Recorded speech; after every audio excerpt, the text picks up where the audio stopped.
successful farming. Yan. Lahat tayo include into farming. So lahat po tayo ay kasama sa business ng Lord as a farmer. Amen. So sabihin mo sa katabi mo, hindi ka lang bukid, kundi farmer ka pa. Yan. Hindi ka lang bukid, kundi farmer ka pa. What I mean here, hindi tayo yung tataliman lang ng tataliman, kundi kailangan din tayo ay nagtatanim. Amen. Kaya lang, ito po yung malaking problema sa mga Kristiyano. Nakakapakinig sila ng salita ng Diyos, meaning, nataniman na sila ng salita ng Diyos, pero hindi po lumalago yung prinsipyo ng Lord sa buhay po nila para sila naman ang magtanim. Kaya ito po yung tingnan po natin. Okay, tingnan po natin. This is God's great plan to reach the world. Ang talagang layunin po talaga ng Panginoon, purpose niya talaga, abutin po talaga ang lahat ng tao sa mundo. So, hindi lamang po tayo na nandito, kaya nga hindi nag-stop o hindi nag-end sa atin yung pagtatanim ng Panginoon. So, meaning, tayo tinawag na ng Panginoon. Amen. Tayo ay nataniman na. So, doon sa pagkakataon na yun, kailangan pagpatuloy yung pagtatanim na yun. Amen. At sa pamamagitan ng bawat isa po sa atin, kailangan tayo ay nagtatanim. Amen. So, if we are one with Christ Jesus, we are one with His plan. Amen. Lagi natin matandaan na tayo po lahat ay kailangan kaisa sa plano ng Lord. Amen. Paano po ba yung kaisa? Basta okay na, ayon lang sa ginagawa ng Panginoon? Hindi. We need to be one with His job, with His great plan. Amen. To reach the world. So, ibig sabihin, lahat tayo kailangan umaabot.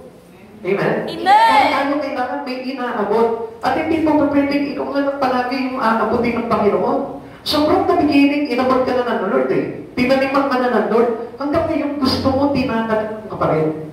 That's good. That's better. Na tayo po'y laging kailangan tinataniman. Kaya lang, ang problema natin dito, with regards to our God, hindi po ba tayo makakapagsukli sa Panginoon na tayo po mismo ay magamit naman niya?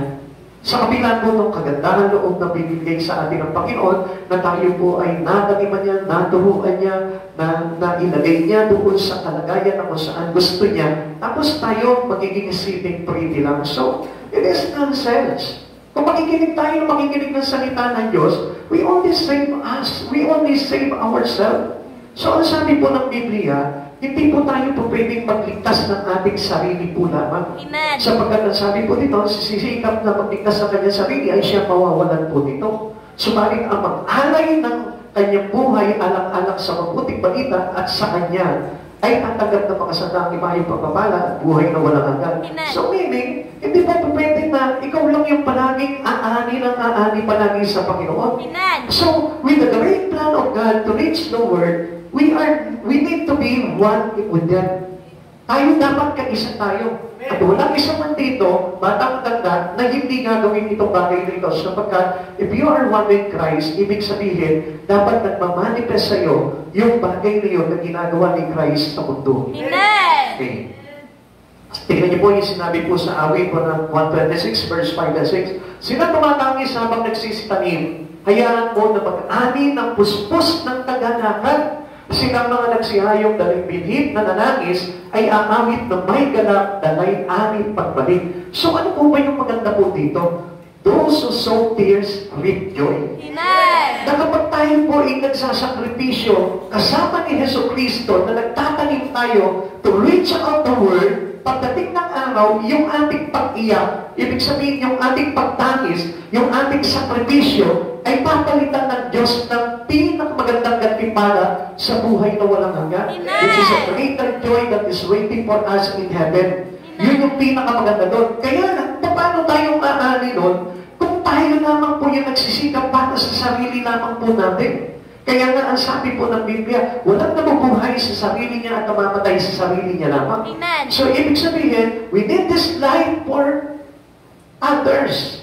So, kailangan itong buhay nito, pag-multiply ito. Amen.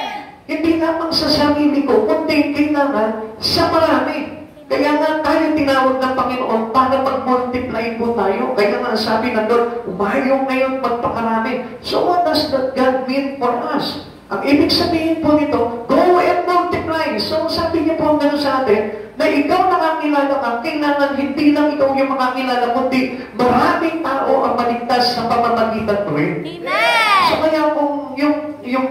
kaisipan po natin na sarado as a Christian, nakakala po natin our only purpose in knowing God is to attend service, is to go into Bible study. Hindi po yun yung magiging sakdal na panawagan natin sa Panginoon. Kailangan po lahat tayo must be equipped by God. Amen. Lahat tayo magamit ng Panginoon.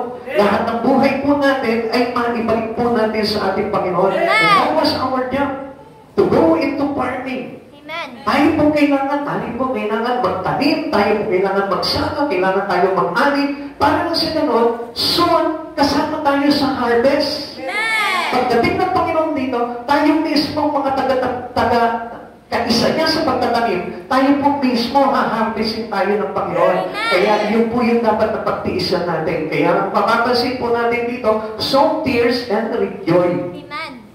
Kaya nga, kung minsan sasabihin natin, Pastor, mahirap po talaga mag-akay. Talaga mahirap mag-akay.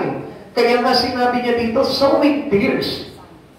Dalay pagluha. Pero pagbalik naman, ano yung ani nila? Dalay ani pagbalik. Punong-puno ng kagalakan sa puso. So, ibig sabihin po niya, our spirit is the Spirit of God, which means the joy of the Lord is made us, fruitful. Yun yung lalagay sa atin ng pagiging fruitful. Okay, tingnan po natin yung other references ng spiritual farming. Other references to spiritual farming in the Bible. Tingnan natin, ha?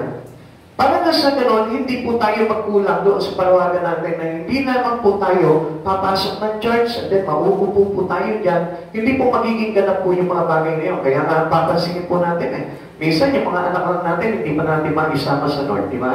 Nahihirapan tayo, pamilya natin, asawa natin, kamag-anak natin, pinsan natin, hindi natin makisama sa Panginoon. Why? Because of the sense of selfishness. Ganun yung nagiging kaisipan po natin, basta bahala sila, ipitigas ang ulo nila, bakit pa isasama? Ayaw naman nila magpaakay sa akin. Alam niyo po, yung mga ganong senses ng isang Kristiyano, selfish po yun. Kailangan tayo din po mismo, nagpapagal tayo. Para lang sa ganon, ma-recognize tayo ng Panginoon as one with them, as one with Christ Jesus. Okay, tingnan natin ito, other reference into spiritual farming.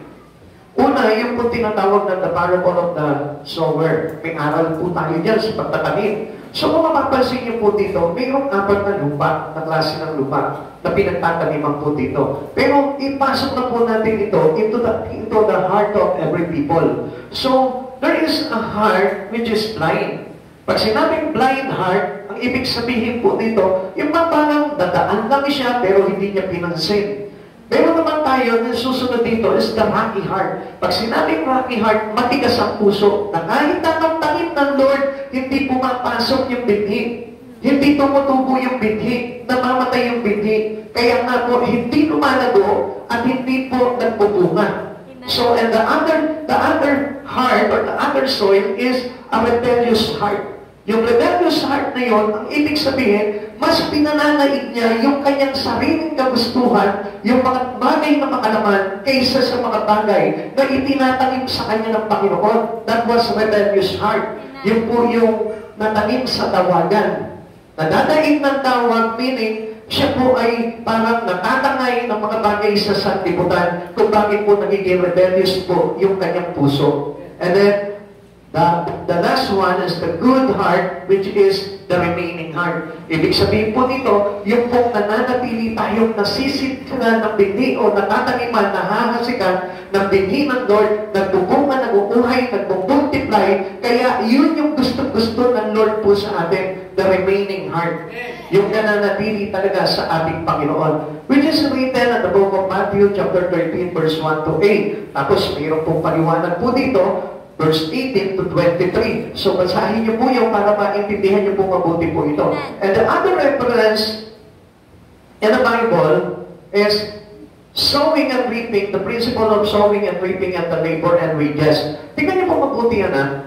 Paano tayo mag-aani kung wala po tayong pagtatanim? At paano po tayong, ang tawag po dito, paano tayong kikita kung wala po tayong labor? So sa madaling salita, kailangan natin talagang magtrabaho sa Panginoon. Amen. So kailangan po natin, as God's calling, we need to be a partner. Amen. Kailangan tayo po lahat ng tatanim. Kaya lang, paano ba itong pagtatanim na ito? Yun po yung kumbaga wala sa atin eh. Basta nagagather lang tayo, nagkukolekta lang tayo ng kaalaman sa Lord, and then we cannot use it to honor. Parang hindi naman natin ginagamit sa iba yung mga bagay na yun. Kaya, it is nonsense, useless. Wala po bagay po yun, wala simple po yun. Kaya nga kahit naman nagkakakristyano, kung hindi mo ipapagamit yung buhay mo sa Panginoon to multiply and to gather more soul and to win more soul, I tell you, wala pong sense yung pagiging Kristiyano po natin. Kaya po tayo nakikinig ng salita ng Diyos para matutunan natin yung way ng pamumuhay ni Hesus Kristo. Kaya nga at the end of time, kailangan tayo lahat Christ-like.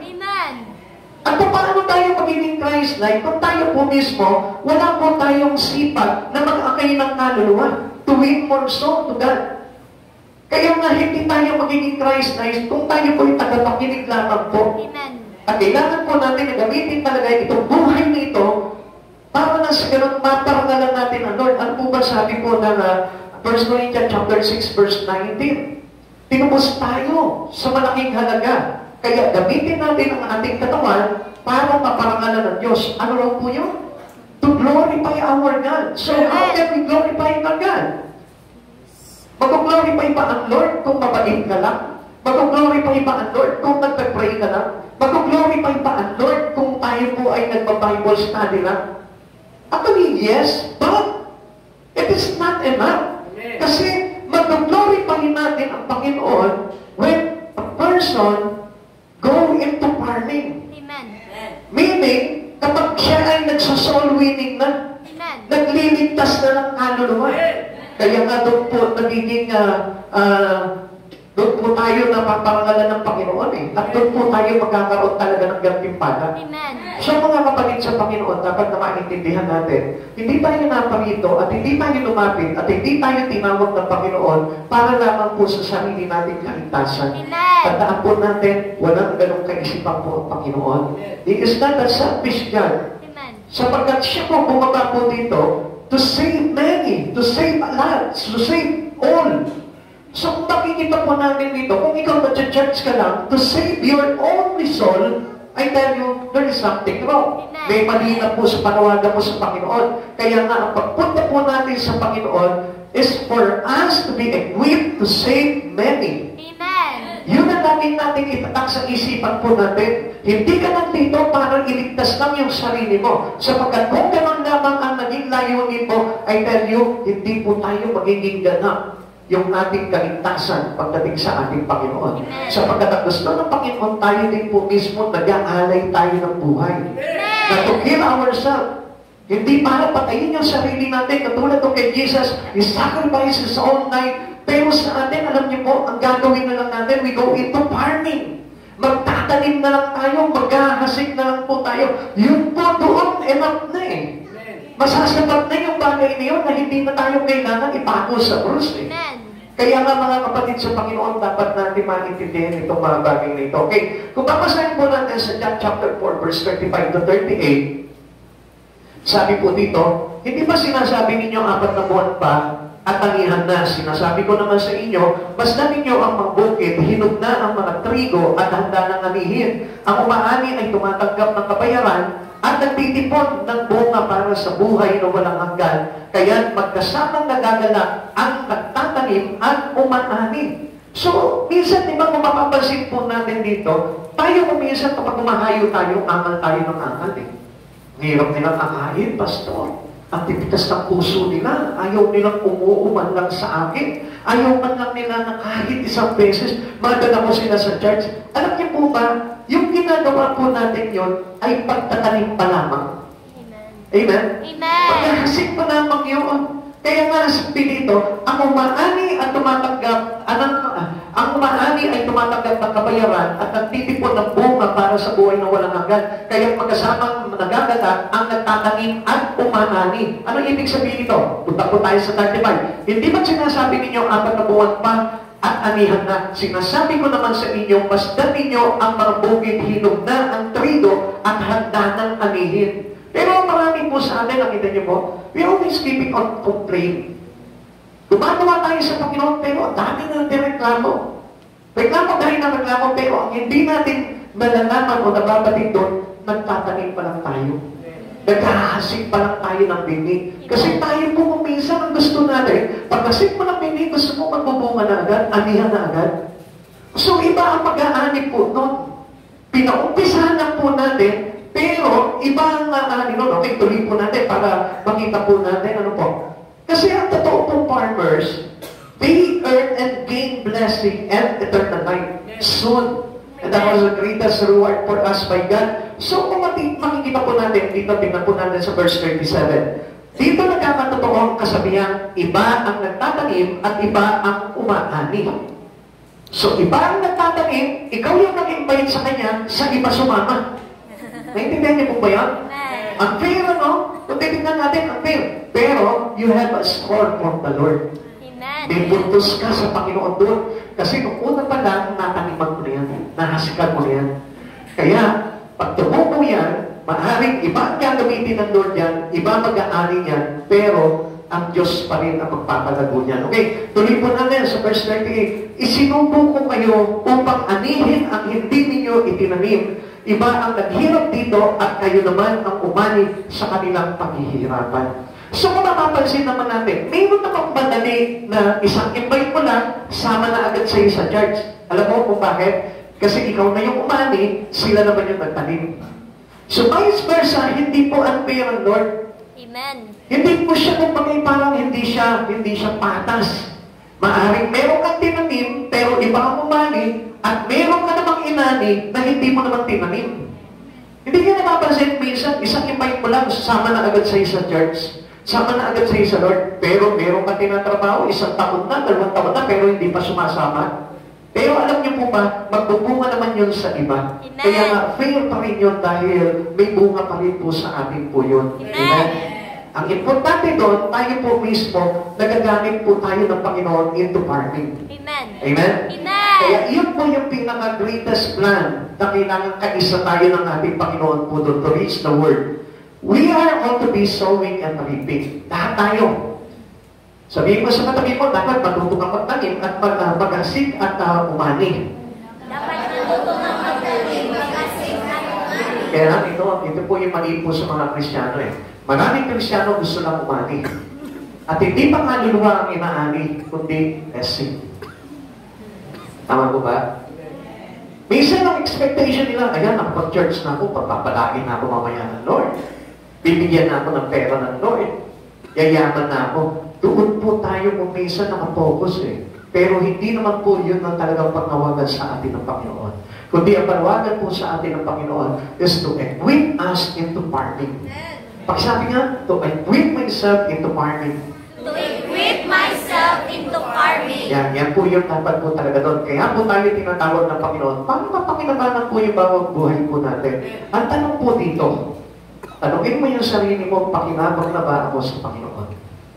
Pakinabang na ba ako sa Panginoon? Ako, humihina, ano? Parang ang tamlay na pagkakatanong, pakinabang na ba? Parang parang talagang siya mismo doubted siya eh.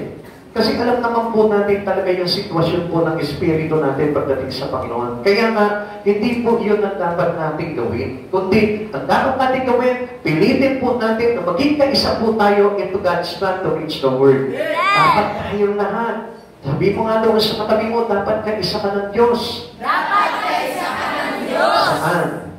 Sa pag-akay. Ha? Sa pag-akay. Saan daw? Saan? Parang nanapo eh. Ha? Pagtatanim. Ha? Saan? Magtanim. Soul winning. Amen? Para nang sa ganoon, tayo po mismo, maging katulad tayo ni Kristo na nagliligtas ng buhay. Tatanungin mo po ba yung katabi mo, may naligtas na po kaya siya? Pinaligtas ka na ba? Asa na, nahulog ulit? Ang totoong pagliligtas po talaga, yun ang mapanatili natin sa Panginoon.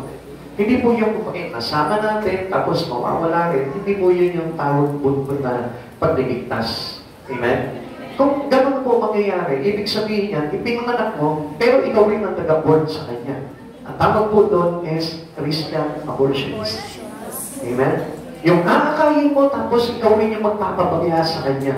Christian abortionismo ang tawag po doon. Kaya nga dapat po tayo mismo, pag nag-akay ka, dire-diretso. Continuously. Kailangan papalago mo sa Panginoon yan. Kailangan ma-inlove ng todo sa Panginoon yan. Hindi mo yung, sige na naman, pagbigyan mo mo. Kasi magsisita na ako ipastor namin. Na wala akong akay. Sige na, kahit na ilibre na lang kita kung anong gusto mo. Alam niyo mga kapatid sa Panginoon, hindi ganun eh. Tinataniman natin ang pagluha. Tinataniman natin ang puso. Katulad po ng sinabi ni Pablo, 3 taon kayong iniyakan araw-gabi. So, ibig sabihin, kahit na anong pamamaraan po ni Pablo po, no? Kumakatok siya sa bahay-bahay, in public, in private, di ba? Ginagawa niya yung paraan na yung para maakay niya po itong mga taon ko. Tayo, minsan, ganito ang ating sistema po natin ay pagdating sa Panginoon. Sige na, please. Sama ka na, parang awa mo na.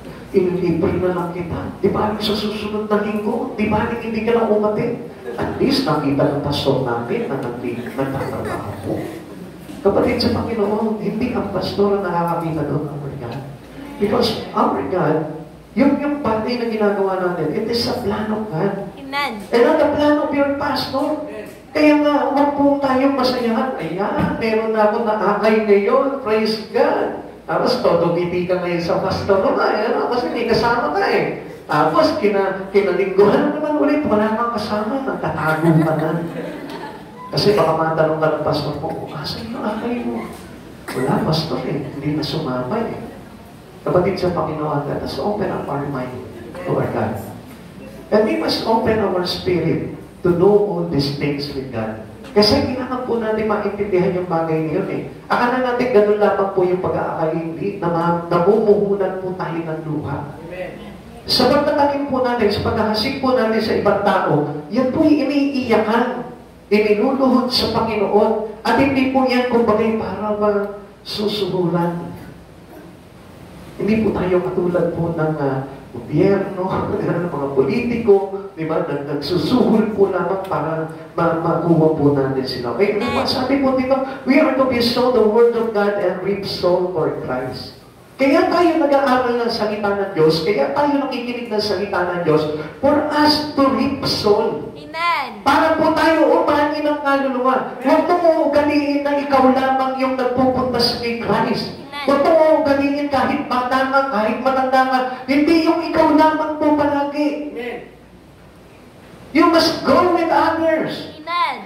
Pag pupunta ka kay Lord, mas maganda meron kang kasama. Kaya nga si David naiiyak si David. Nung naalala niya, ano po ba yung sinabi ko sa awit? Ano yun? Ano sabi niya? Nagturo po ang aking puso tuwing nga maaalala ko. Nasama-sama tayo pumapasok sa templo ng Diyos. Nagpupuri. Nakita niyo po yung sinabi po ni David na yun? Kaya nga kapag si David, nag-isa na lamang po siya na pumasok sa templo, nagturo po yung puso niya. Amen. Gusto niya kasi kasama niya yung buong sambahayanan niya. Ngayon, mga kapatid sa Panginoon, kung ikaw masaya ka na nag-church ka mag-isa, I tell you, there is something wrong in your spirit. It is not the great spirit that given to us by God. Kaya nga dapat na maintindihan po natin na dapat yung espiritu po natin is the same with the spirit of other people, of other servant to Jesus. Katulad po ng mga alagad, katulad po ni Pablo, na kung saan hindi sila papayag na wala po silang nadadala sa Panginoon. Mga kapatid sa Panginoon, you already know the words of God. And you must also know that you need to use your life, your body, to glorify God. Because this is not ours. Hindi sa atin itong katawan na ito. Hindi tayo sa malaking halagang tinubos tayo sa pamamagitan ng banal na dugo ng ating Panginoong Jesucristo. Kaya marapat lamang na itong buhay na ito, magamit po natin para naman sa iba. Amen? Kaya nga, alam niyo po ba, dapat po, tawag po sa bawat isa po sa atin, is an agent for Christ. Amen. Tayo yung mga ahente ni Kristo, na paglabas natin yan, nandun pang inyong katauhan natin as a servant to Jesus, as an agent to Jesus, na ang trabaho po natin, di ba, nakakatandaan niyo po ba yung mga Electrolux man, nung araw, hindi kayo bakilyan po doon, yung mga nagtitinda ng mga appliances, nagtitinda ng vacuum, nagtitinda po ng mga Kung ano-ano na magamit sa bahay. Natatandaan nyo, sino po yung nakakatanda po doon? I'm gonna knock on your door, ring on your bell, knock on your window too. Yan, kung ano yung mga Electrolux man, di ba? Nakakulay puti na polo, may kurbata, naka-black na pants, kakatok sa mga bahay-bahay ang mag-aalok lang sila. Ganun po dapat ang ating trabaho. We need to knock into every door of a house para na sa ganon, i-alok po natin sa kanila yung mabuting balita ng kaligtasan mula kay Heso Kristo. Yun ang trabaho po ng bawat ahente ng Diyos.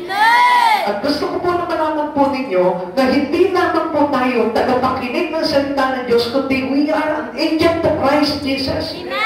We need to carry the words of God into every houses, in all places. Yun po yung dapat na ginagawa po natin. Para na sa ganon, may pakinabang po yung pakikinig natin ng salita ng Diyos. Sabihin mo sa katabi mo, pakinabangan ka naman ng Diyos. Medyo masakit na, no? Kasi marami po sa atin talagang hindi na humahayo, no? Diba? Nakunteto na tayo na, basta, puna lang ako sa church, basta, gano'n na lang. Mga kapatid sa Panginoon, if you still have a conviction to God, sige, gawin mo pa rin yan para mabuhay yung Espiritu mo. Huwag mong isipin na buhay yung Espiritu mo kung hindi ito nag-multiply pagdating sa Panginoon. Because a spirit that is alive in Christ Jesus, it multiply more soul. Naintindihan po natin? Nag-multiply po dapat tayo ng kaluluwa. Ibig sabihin po niyan, dapat nakakapagligtas tayo. That was a living spirit. Yun po yung buhay ng Espiritu na mayroong sinisigdan ni Heso Kristo. Kaya nga, lagi po nating tatandaan that we need to go into farm. Lagi tayong nandun sa farming palagi. Amen? Sowing brings senses of accomplishment. Reaping brings great joy. So tayo po, dapat mayroon po tayong ganitong sense. Yung sense of accomplishment, yung mayroon po tayong nadadala sa Panginoon, mayroon tayong naipapanalo sa Panginoon. At kayo na mga nag-aakay, maganak po kayo dahil pagdating ng araw, aanin po kayo ng sobrang kagalakan sa buhay at sa piling ng ating Panginoong Heso Kristo. Okay, tingnan po natin. Forecast of failures for 2 farmers. Tingnan po natin, ha. Ito po yung unsuccessful farmer. Mayroon pong 2 farmer na unsuccessful. Ibig sabihin, hindi nagtagumpay. Bakit po kaya? Tingnan po natin po dito kung ano yung sinasabi po dito sa 2 farmers na ito na hindi nagtagumpay. Unang-una, the sower who would not sow. Tagapagtanim siya, pero hindi siya nagtatanim. Pagtanim mo yung katabi mo, tagapagtanim ka ba? Tagapagtanim ka ba? Nagtatanim ka naman ba? Nagtatanim ka naman ba? So yan ang question po sa atin. A big question mark. Not only a small question mark, kundi a big question mark. Kasi karamihan po sa mga Kristiyano ngayon, sila po yung mga tagapagtanim, subalit hindi nagtatanim. So, sabi po ng verse 4, he that observeth the wind will not sow. Ano sabi po dito? He that observeth the wind will not sow. Sabi po dito, ang naghihintay sa pagtigil ng hangin ay di kailanman makapaghahasik.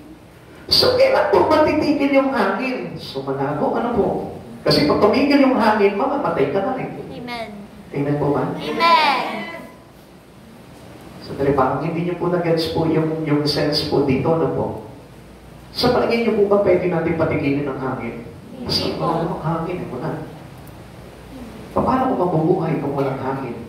So, kaya na ang sense po dito, parang sinasabi po sa atin dito, ang pinaka-logic po dito, ibig sabihin, paano mo papatigilin yung hangin? Pag pinatigil mo yung hangin, ibig sabihin, mamamatay ka.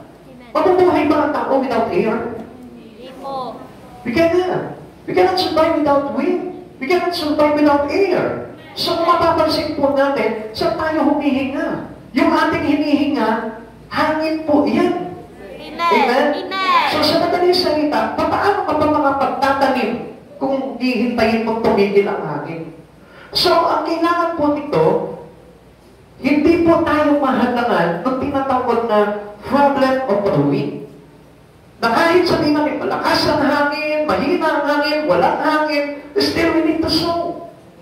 Kailangan pagtanim po tayo. Amen. Ang ibig sabihin po niyan, a problem or a reasons of every one of us that hindered us to sow. Amen. Para mahagdaman po tayo sa pagtatanim. Kaya nga, pakikinggan lamang po natin itong salita ng Diyos, pero hindi po natin ihahasik o ibabahagi sa iba. Ibig sabihin po nito, you are a sower who would not sow.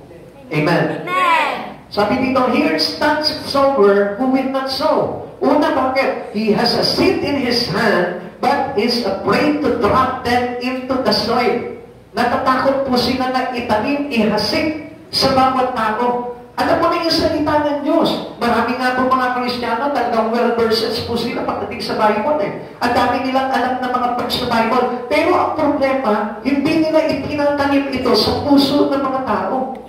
Kundi nandito lamang nakaipon lamang sa puso nila. Kaya katagalan namamatay po yung binhi na yun dito sa puso nila. Bakit? Kasi once na hindi mo itinanim ito sa iba, hindi po itlalago, kundi mamamatay lamang po ito. Amen. Katulad po yan nung natanim sa tatlong uri ng lupa. Doon sa tabigdaan, sa batuhan, at doon sa dawagan. So, ganun lamang po yung mangyayari doon. Ang kanaunan, yung words of God na napakinggan mo, yung words of God na nakabisado mo, ay pagdating ng araw, mamamatay din. Amen? Amen. Kung hindi mo gagamitin yun, at kung hindi mo itatanim sa iba yun, hindi nalago yun sa puso mo. Kaya para lumago sa puso mo yun, lahat ng naitanim sa atin ng Panginoon, kailangan yan, itanim mo rin sa iba for us having that seed to be grown. Amen. Naintindihan natin? Amen. Hindi yan katulad ng itatanim mo lang sa lupa, tapos tutubo na lang usap. Hindi po ganun po yun. Ang binhi ng Panginoon, kapag naitanim na sa puso mo, kailangan din po yan ipahayo mo. Ipamahagi mo sa mga tao. Amen. Para na sa ganon, dito lumalago yan. Dahil upon practices the words of God and uses it to soul winning, doon lamang po nag-uuhay yung, doon lamang siya nagsasanga, doon lamang siya nagkakadahon at nagkakabunga at namumulaklak. Kaya nga kung hindi natin ito gagamitin para sa pagkatanim po natin, I tell you, mamamatay po yan. Amen. At yan po yung kumagay parang nagiging attitude po ng mga sower pero hindi nila itinatanim. Waits if he sow, but he is afraid to do so. The wind that it tells in this scripture is the problem or the fear. Ang tinatawag po dito ng wind or hangin na kanyang hinihintay na tumigil bago siya magtanim, yun po yung fear of man. Yung takot ng tao na maitanim niya ito.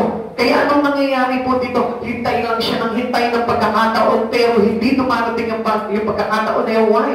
Because he has lack of courage. Amen. Because he is afraid to do it.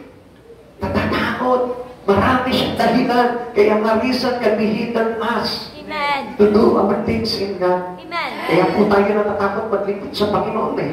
Kasi marami tayong kinakatakutan sa buhay natin. Maraming hangin na umiihip sa atin. Kaya tayo natatakot magtanim. Kapatid sa Panginoon, gusto ko na malaman po ninyo, it is nonsense to listen to the Word of God kung hindi mo ito gagamitin para magbunga naman sa iba. Amen. Kaya hindi po tayo dapat na matakot o fear of rejecting. Minsan naghihintay tayo ng pagkakataon, pero minsan huli na bago po dumating yung pagkakataon na yun. The Bible speaks of different kinds of sowing. Meron pong sinasabi po ang Biblia na kakaibang uri ng pagtatanim. Ano po ba ito? Okay? Number 1, sabi po dito yung the sowing of righteous living brings reward. Yan. Yung pagtatanim po ng patuwid na pamumuhay. Minsan alam niyo po, ito, real talk lamang po ito. Minsan, ang mga Kristiyano, nagiging matuwid lamang po yung pamumuhay nila when they are in church. Pero outside the church, bumabalik na naman po yung kanilang pagiging unrighteous. Why? Because they are compromising with the ungodly people or to the unbeliever people. Kaya nga, yung pamumuhay po bilang righteous living, ang ibig sabihin niya, our life is with God already. So, kailangan yung buhay po natin, inaangkop na po natin sa ating Panginoon. Kaya nga, itong paggawa natin sa Panginoon na ito, it makes us righteous. Amen. Kapag ang isang tao gumagawa, patuloy siya gumagawa na isa siya sa mga bagay na plano ng Diyos dito sa mundong ito, ibig sabihin niya, is living into the righteous in God. Amen. Naintindihan po natin? Amen. Pakigising mo muna yung katabi mo, sayang yung pagkakataon na ito. Yan. Sayang yung pagpunta niyo po dito, sayang yung pamasahe. Na kung wala kayong mapapakinggang words of God, o huwag kayong magtinginan. Ay yun. Kaya, mainit na ang panahon ngayon, hindi na malamig, kaya kailangan po tayo makinig na ng salita ng Diyos. Painit na po ng painit ang panahon, hindi niyo po ba alam, kasi malapit na po dumating ang Panginoon talaga. Okay, the sowing of the righteous living brings reward. Sabi po ng Kawikaan chapter 11 verse 18, ano man ang anihin ng masama ay walang kabuluhan, ngunit ang gawang mabuti ay may pagpapalang taglay. What does it mean to us by God? Minsan sinasabi namin, mabuti naman akong tao Mabuti naman akong tao. No, hindi po yan yung tinutukoy ng Lord, yung basta mabait ka lamang. Kundi, ano po yung ibig sabihin nito? Yung mga taong masasama, yan yung mga taong they ignored God. They ignored the purpose of God in them. Yung pinabaliwala nila, yung nire-neglect nila, yung bagay na talagang purposes ng Lord kung bakit siya nabuhay.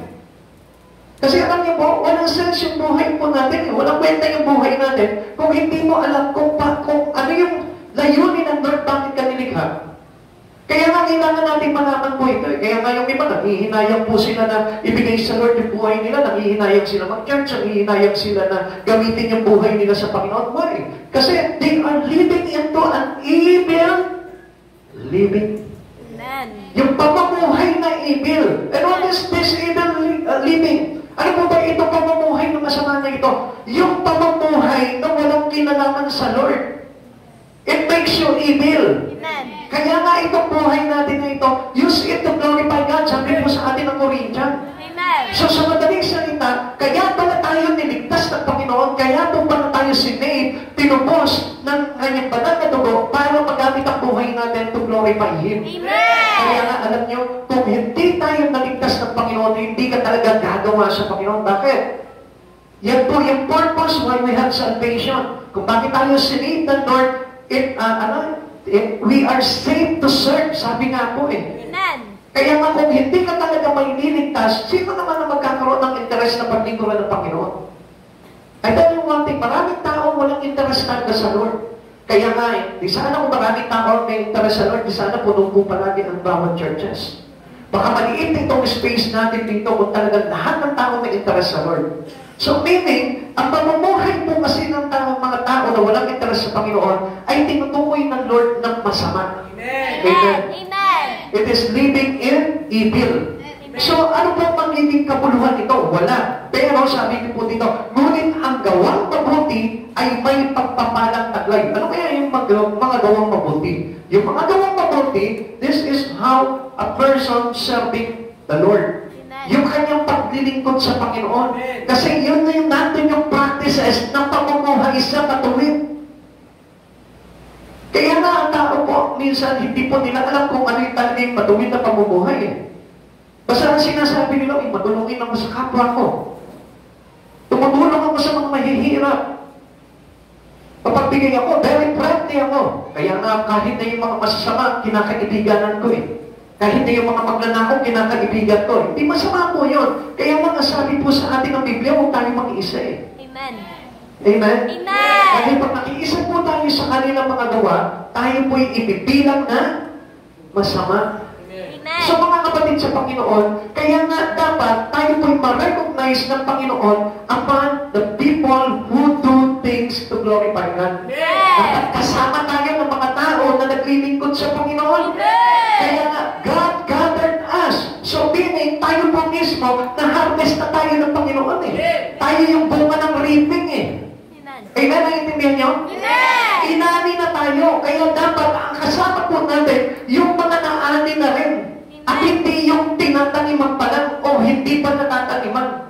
Kaya nga mga kapatid sa Panginoon, tayo dapat nagsasama-sama tayo bilang inani na ng ating Panginoon. At yun po yung tinatawag na pagtatanim natin pagdating sa ating Panginoon. Amen.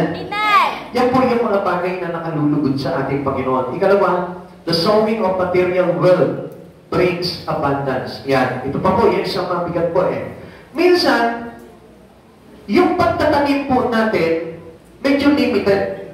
Minsan, nagtatanim lamang po tayo, sinasabi natin, yung lakas lang, yung talento lang. Pero pagdating doon sa ating mga wealth, yung ating kayamanan, o yung ating mga material things, or material wealth, minsan, hindi natin alam kung paano itanim.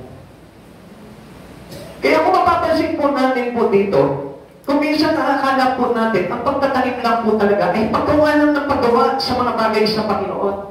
Mga kapatid sa Panginoon, kaya nga binibless ng Lord para mag-bless. Amen. Naintindihan mo natin? Amen. Para magamit ang buhay mo, alam niyo, ganito po ang Kristiyano eh. Ang Kristiyano, kaya pinagpapala para magpala rin sa gawain ng Panginoon. Amen. Hindi ka pinagpapala, Kristiyano nga, pinagpala ka ng Panginoon, pero wala sa puso mo yung pagpalain din yung mga bagay sa Lord. I tell you, doon pa lang hindi mo na alam kung paano magtanim. Kapag pinagpapala ka ng Lord, ibalik mo sa Kanya yung pagpapala na tinatanggap mo. Pagpapalain mo rin ang mga bagay sa Panginoon. 2 Corinthians chapter 9, verse 6. Ito ang ibig kong sabihin, ang nagtatanim ng kakaunti ay aani ng kakaunti, at ang nagtatanim ng marami ay aani ng marami. Minsan, alam niyo po, tayo pinagpapala tayo ng Panginoon, pero kung magtanim tayo sa Panginoon, kakaunti. Kaya ano nangyayari po sa atin? At the next time na tayo po ay pagpapalain ng Lord, kakaunti na lang. Amen. As supposed to be, ang Lord na ayaw niyang magpala ng kakaunti na sa buhay natin eh. Kaya lang, ang Diyos po kasi ay nagtuturo pa natin. Lahat ng bagay na ginagawa ng Panginoon may pagtuturo sa buhay ng tao. Kaya nga, we must always watch. Kailangan lagi tayo nagbabantay. Kailangan lagi tayo nakapokus sa pagtuturo ng Panginoon. Kung hindi natin matututunan talaga yung maraming bagay na dapat na matutunan ng isang Kristiyano. Kaya mga kapatid sa Panginoon, every time na makikinig ka sa salita ng Diyos, kailangan may natututunan ka. Huwag kang aalis nang wala kang natututunan. Amen? Amen. Tatapos yung gawain na ito, na wala kang natutunan. Sige po, upo muna po tayo mga kapatid sa Panginoon para. Okay. Kaya nga po, dito pinapakita dito, whatever we sow for the glory of God, sow it. Itanim mo. Para sa karangalan ng Panginoon, itanim mo kung ano yung bagay na meron ka na maitatanim mo sa Panginoon. Huwag mong pang hinayangan yun, sapagkat ang sabi po ng Biblia, kapag malaki ang iyong itinanim, malaki rin ang iyong aanihin. Amen. Kaya ano po nangyayari po sa atin itong minsan? Minsan hindi niyo po ba napapansin? Minsan tayo po ay nagtatanim naman po talaga sa Panginoon, kaya lang kakaunti. Kaya kung minsan nagre-reklamo rin tayo. Pasinin niyo po mga mabuti, mga kapatid sa Panginoon. Minsan nanghihinayang po tayo magtanim sa Panginoon. Kaya ano nangyayari? Yung dumarating na pagpapala po sa atin, tapos, kulang. Bakit? Kasi yun yung prinsipyo po ng sowing and reaping. Amen. Ang nagtatanim ng marami ay aani ng maraming, ngunit ang naghahasit ng kakaunti ay aani ng kakaunti. Amen. Kaya nga, based upon what you sow. Ngayon, pagsama-samahin mo lahat ng kaya mong itanim. Magtanim ka para sa kaluluwa, magtanim ka ng kayamanan mo, magtanim ka ng lakas mo, magtanim ka ng panahon mo. Pag pinagsama-sama mo yan, marami kang aanihin sa Lord. Amen.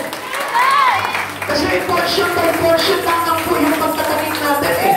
Minsan, mayroong mga tao na magaling magtanim ng kanilang kayamanan. Kaya na mayroong mga giver ng church eh. Kaya lang, giver nga ng church, pagdating naman sa soul winning, fail. Meron naman, magaling sa soul winning, pero pagdating naman doon sa mga material world, hindi niya naman ma-share sa Panginoon. Kapatid, hindi portion by portion ang pagtatanim po natin. Lahat ng po pwede natin maitanim, kailangan matutunan natin na maitanim sa Panginoon para umani tayo ng abundantly in God. Amen. Alam niyo po ba kung ano yung aanihin natin doon sa mga bagay na yun? Kapag natutunan mo, itanim lahat ng bagay na meron ka at kaya mo. Alam niyo kung ano yun? Yung abundant living in heaven. Amen. Yung life eternal in heaven. Kaya hindi po pinanghihinayangan yung pagtatanim sa Panginoon sapagkat this is our spiritual farming. Amen. Amen. Kaya dapat na matutunan natin yung mga bagay na yun. Hindi yung parang gusto lang natin, tayo po yung umani lang ng umani pagdating sa ating buhay. Kaya hindi niya napapansin. Ang tagal na mga matatagal na Kristiyano pero nagre-reklamo pa sa Lord. Bakit? Kasi nga hindi pa rin natututunan ng ganap yung pagtatanim sa ating Panginoon. Amen. Kaya nga mga kapatid sa Panginoon, pag-aralan niyo mabuti po itong bagay nito kung gusto mo na umanlad yung pamumuhay mo. Para makita mo rin, alam niyo po ba, even yung soul winning, may kaakibat po na pagpapala po yan, may gantimpala po yan. Hindi lamang po life eternal ang pangako ng Lord yan, kundi 100-fold of blessing pa, sabi ng Lord. Ikatlo, the sowing of the words of God result in reaping soul. Kaya nga hindi tayo makakakay kasi yung words of God hindi natin inihahasik sa mga tao. Kaya nahihirapan tayo kasi ang dapat po na paghayo po natin, unti-unti natin silang hinahasikan ng binhi na galing sa Panginoon. Hindi binhi na galing lamang sa iyong sarili. Amen. Hindi yung binhi na galing lamang sa iyong nalalaman, kundi binhi na galing sa bibig ng ating Panginoon, which is the Word of God. Amen. Sabi po ng awit 126 verse 6, silang mga nagsihayong dalang binhi na nanangis ay aawit na may ganap, dalay-ani pagbalik. Sa mga kapatid sa Panginoon, ang words of God ay iniiyakan. Bakit? Kasi we must show our desire into the words of Jesus. Kailangan maipakita mo sa Panginoon na ikaw po mismo minimithi mo talaga na matutunan ang salita ng Diyos. Alam niyo mga kapatid sa Panginoon, kaya po tayo nahihirapan po talagang humayo at umakay po ng mga kaluluwa. Kasi nga po, hindi po natin talaga dinidesire na mailagay sa puso natin ang salita ng Diyos. We need the words of God to be manifested on every Christian. Kailangan po yun. At alam niyo po ba bakit? Kasi yung words of God, yun yung magkukot sa buhay po natin. Hindi, babalutin yung buhay po natin. Yung unrighteous life natin, papalitan niya ng righteousness in Christ dahil sa pamamagitan po ng salita ng Diyos. Kaya sa salita ng Diyos, tayo'y nililinis. And if we are Christian, counted already by the words of God, paghahayo po niyang punong-punong po ng encouragement dyan sa mga kaluluwa. Kaya madali po makaakay ang isang Kristiyano. Bakit? Kasi siya na po yung tinatawag na walking gospel. Buhay na salita ng Diyos na lumalakad sa bawat tahanan. Kaya mga kapatid sa Panginoon, ang ibig sabihin nun, it is no longer you, but Jesus Christ. At doon mo makikita yung kakaibahan po ng pag-win soul ng isang taong hindi gumagamit ng binhi ng Panginoon at yung gumagamit talaga ng binhi ng ating Panginoon. Kaya nga, kadalasan, alam niyo po, marami po mga Kristyano, nalilimutan po talaga yung words of God. Hindi po mag-paid po sa isipan nila yung words of God, kaya nga po they can easily be deceived. Madali po sila nadalaya ng away. Kaya nga, yung words of God content our life.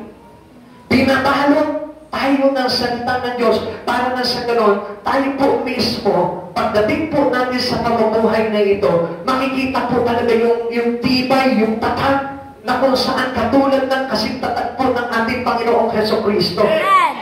Tingnan niyo po, minsan ito po yung nagiging problema po natin This reluctant sower is immobilized by wind. Kaya po siya napipigilan, ito pong yung unwillingness to sow, yung pumipigil po sa kanya para po makapaghansik po siya. At ano po yun? Yung wind, yung kanyang takot. Marami po mga Kristiyano, until now, takot pa rin. Sige, tanongin mo yung katabi mo. Hanggang ngayon ba takot ka pa rin mag-share ng words of God? Di ba kapag halimbawa, mag-share ka na, magbabasa ka lang ng words of God, nanginginig ka pa agad. Mga kapatid sa Panginoon, ilang Sunday, ilang Wednesday ka na umakatid. Supposed to be dapat you are confident already to share the words to others. Meaning, kailangan we go in farming already.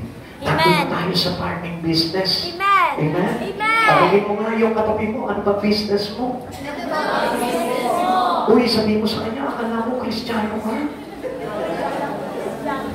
Iba pala ang business mo, kapatid. So kapag tayo po tumanggap na po kay Jesus, dapat our business is already in farming. Amen? Tagatanim na po tayo ng salita ng Diyos. Pwede po bang pakitanong mo ulit yung katabi mo? Sabihin mo, nagtatanim ka ba? Nagtatanim ka ba? Baka sagutin ka niyan, oo, sa bukid. Siyempre, maulan ngayon eh. Sayang naman, hindi ka rin patubig. Kaya tayo binabaha. Kasi ang mga farmer po ngayon, adik na sa tubig. Angal ng angal, mahal na patubig. Kaya ngayon, pagka nagamit ang Panginoon, bumubuhos ang tubig ang ulan, kaya binabaha naman po ng sobra. Amen? Kaya nga, kailangan po tayo, matuto po tayo mag-asing. Amen? Willing po ba tayo doon? Kaya huwag nyo nang sagutin. Dahil, kung minsan, alam nyo, yung tulak ng bibig, kabig ng dibdib. Yun ang nangyayari po sa atin. Minsan, marami po mga Kristiyano, ang lalakas mag-amen. Amen! Hanapin mo sa hayuan, wala. Diba? Mga kapatid sa Panginoon. Hanapin mo sa pagkahayo, wala. Hanapin mo into soul winning, wala. Kaya nga, bigkas lang ng bibig po yung bagay ngayon. Kaya nga, never fear. Huwag po tayo matakot. Dapat nga, kapag ngayon pa lang, kahit first time mo lang makapakinig ng salita ng Diyos, basahin mo agad ito sa kaibigan mo, sabihin mo, ito yung kanina, nakatin ako itong gawain doon. First time ko lang ngayon, babasahin ko sa ito, tingnan mo, ang ganda. Oh. Ngayon doon pa rin nakakapagtanim ka na. Kaya nga po, marami po mga sower, hindi nagtatanim. Kaya nga sinasabi nila, they are farmer, pero wala naman sila sa bukid. Napansin niyo po yun? Amen. Marami nga nagsasabi, doktor sila, pero hindi naman doktor. Ganun po ang Kristiyano po ngayon. Ang Kristiyano po ngayon, they call them Christian, pero wala po talaga yung pinaka-sense ng pagiging Christian eh. Kasi hindi mo sila makikita into farming. Supposed to be as a Christian in Christ Jesus, we go into farming. Kailangan tayo po mismo nagtatanim. Amen. Pakisabi mo ulit sa kanya, huwag mong pigilan ang pagtatanim. Huwag mong pigilan ang pagtatanim. Ang sabi ko dito, this Renatan sower is immobilized by the wind. Yung pong kawalan niya ng interest, kaya natatakot siya, napipigilan po siya ng magtanim. It's the fear of how people will react. Kasi natatakot siya. Naku, kasi alam niyo, Pastor, minsan na-encounter ko ng ganyan, may na-share ako. Naku, pinura ako, Pastor. Ang takot ako, hahabulin ako ng taga. Alam niyo, lahat kami na-experience na po namin yan. At alam niyo rin po, mayroon po mga magagandang pangyayari naman din po na darating po sa atin.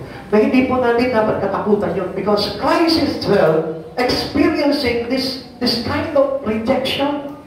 Si Jesus po mismo nireject. Si Jesus po mismo papatayin eh. Tayo po ba kaya, siyempre, kung ginawa nila sa master natin yun, gagawin din sa atin. Bakit? We are the same like our master. Kaya nga meron tayong tinatawag na like master, like son. Amen? Amen. Kung sino yung master natin, katulad tayo, mga servant niya. Eh ngayon, kung hindi natin gagawin yung bagay na yun, who is your master? Ayun. Doon na tayo ngayon magdadawat sa sarili natin. Baka nga hindi si Jesus ang master ko kasi iba yung ginagawa ko. I'm supposed to be, as a servant of Jesus, as a follower of Jesus, you need to see the things that Jesus did. Kung ano yung ginawa ni Jesus, yun din yung dapat na ginagawa ko. Sabi mo, I am a follower of Jesus eh. I am a Christian eh. Kaya kung ikaw ay Christian, kailangan you are like servant, like master, like servant. So kung ano yung master mo, yun ka din. Kaya nga, sabi po ng Biblia, kung sino yung Ama makikita, di ba? Amen. Kung sino ang ating Ama sa pamamagitan ng ating ginagawa. So kung papasinin po natin yung mga bagay na yun, ano ba yung ginagawa ng ating Panginoon? Ang ating Panginoon Jesus, nung bumaba siya dito, He goes into farming, nagtanim siya ng nagtanim. Amen. Kaya nga siya nga po yung nag-compose nung pagtanim ay di biro. Si Jesus ang nag-compose nung. Kaya nga hindi niya napapansin. Kapag tayo po ay natatanim na, reklamo tayo ng reklamo, hindi pala diya po talaga ang mag-evangelize. Mahirap pala talaga, nakakapagod. Kapatid sa Panginoon, ang hangin ang naglalagay sa atin ng takot kung bakit hindi tayo makatugod sa panawagan ng ating Panginoon. Ikalawa, the reaper who would not reap. Ito namang tagapag-ani na ayaw umani. Biro po, may aanihin na ayaw pang umani. He that regarded the clouds shall not reap. Ang sabi po dito, sabi po ganun dito naman ang nag-aalala sa patak ng ulan ay di makapag-aani. So alam niyo po ba minsan, di ba, natatakot tayo kapag madilim na ang ulan. Naku, uulan na, di ka na, umuwi na tayo. Ganyan po yung ating parang expression. Yung fear expression po ng isang tao, uy, hindi ka na, bilisan niya na, uulan na. Di ba? Amen. Meron ba, uy, uulan na, sige, din muna tayo. Maligo tayo sa ulan. So, minsan ganun po yung takot po natin. It made us fear. Kapag nakita natin na bumuo na yung ulan, bilisan nyo na, uy, maglakad na kayo, uwi na tayo, makaabutan tayo ng ulan. Yun po yung fear ng isang taong umaani. Na kapag siya nakakakita na siya na makapal na ulan, anong sinasabi niya? Di mo na ako magtatanim, papalipasin ko muna ito. Maghihintay muna siya ng magandang panahon. Kaya lang, alam niyo, minsan, wala yung magandang panahon na dumarating sa atin. Maraming mga fear, maraming mga hadlang sa atin para tayo ay mag-ani. Kaya nga, kung mapapansin po natin, this is for the failure of an unsuccessful farmer. Kaya hindi tayo nagiging successful pagdating sa ating Panginoon. Pwede na sana tayong magtanim, kaya na natatabunan po tayo ng takot. Sabi mo nga sa katabi mo, huwag ka matatakot. Huwag kang matatakot. Umani ka na. Umani ka na. Yan. So, kaluluwa po muna tayo, bago po yung mga material. Kasi minsan sa Kristiyano, mas nauuna yung material wealth bago sa mga soul. Minsan, alam niyo, nag-aaral po tayo ng salita ng Diyos, pero po ano po yung kanyang interest? To get a blessing from God. Amen? Amen. Yung pagpalain siya ng Panginoon, doon po mismo nakatuon po yung buhay po ng maraming Kristiyano. Hindi po ba yung Lord? Sige po, okay lang. Kasi hindi pa po naman worth talaga yung paglapit ko sa iyo Unang-una, hindi ko pa nagagawa yung farming. So, ganun po dapat tayo. Hindi yung pag-pray tayo sa Lord, pagpalain mo naman ang buhay ko. 2 Sunday na ako nag-church. Di ba kung minsan ganun tayo, no? Ang sama natin sa Panginoon, Lord, ano pa naman yan? 1 taon na akong Kristiyano, 2 beses sa linggo. 1 taon ka ng Kristiyano, pero 2 beses na linggo ka pala nag-church. Humihingi ka na sa Panginoon. Karaniwan po sa atin, madalas ganyan. Pero hindi nangangako sa Panginoon, Lord, I will promise you to save more soul. Kaya nga ako lumapit sa iyo, Panginoon, dahil niligtas mo ako in return to you para mapasalamatan kita pagliligtas kita ng kaluluwa. Amen. Amen? Amen. Amen? Amen. Ang hirap na amen, ano? Kasi ganyan po talaga kapag hindi nag-aakay. Ang hirap ng bigkisan yung amen. Amen po ba? Amen. O, di ba? May bigat na yun. Di ba na yung amen ngayon? Parang may karga na yung amen Parang meron ng parang meron ng 10 sakong bigas na nakakadagan doon sa amen. Pansinin yung amen na magaan. Amen! Ano? Pero yung amen na mabigat na, kapag thank you, hindi mo na nagagawa yung sinasabi ng ng Lord. Amen. Parang may sabit na, Amen? Amen. May sumasabit pa rin. Kaya yun ang mahirap. Bakit yun ang umalis sa Lord palagi? He is not with sight in hands, but will not swing in. Hawak mo na yung karit, hawak mo na yung panggapas, ayaw mo pang igapas. Mga kapatid sa Panginoon, ang ibig sabihin dito, you have already the words of God. Amen. Anong gagawin mo doon sa words of God? Ilalagay mo lamang sa puso mo, pero hindi mo ito gagamitin to win more soul. Pagka nakikinig ka ng salita ng Diyos sa Christian, hindi po tayo kailangan mag-stay na tagapakinig lamang ng salita ng Diyos, kundi gamitin po natin ito. Gamitin po natin ito para pang-ani. Mga kapatid sa Panginoon, ang sabi po dito, He is afraid to read because of the cloud. Yung cloud na yun, yung takot Hawak mo na yung salita ng Diyos, meron ka ng salita ng Diyos, nasa kamay mo na yung salita ng Diyos, pero hindi mo pa ma-share sa ibang tao. Why? Because of your fear. Natatakot ka, baka mamaya mapaya ako Baka mamaya mali yung sasabihin ko Baka mamaya mas magaling pa sa akin to ano kung mas magaling sa iyo yan?